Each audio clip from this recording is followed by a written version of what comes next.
لایک و ساب کنید که میخوام یه ویدیو بیام اصلا عشق کنید. خب عشق کنید که ببینید داداش بگیم که چه درویی کرده نمیاد.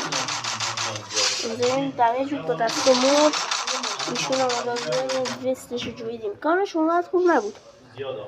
خب یارو زد بالا اینجا یارو کلهشو دیدم یه دونه تکون داد. بچه لایک و ساب فراموش نشه، زیاد زحمت بکشیم، ساب کنید بشیم 50 نفر برسیم، اسکرین بذاریم.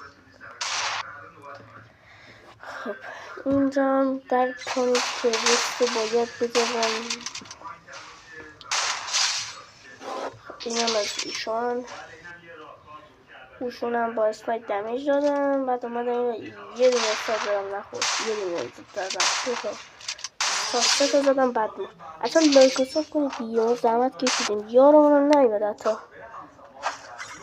یارم نمیدونم والا یار کدم به چه ولی والا ولی خب آجه خودم تکین را جمع کنیم.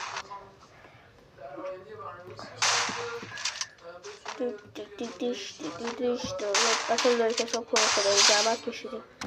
لایک کنید ساب کنید تا ویدیو بیشتر بذاریم و استریم هم براتون بذاریم. اینجا دو تا عدد زیبا به چشمای زیاره کن.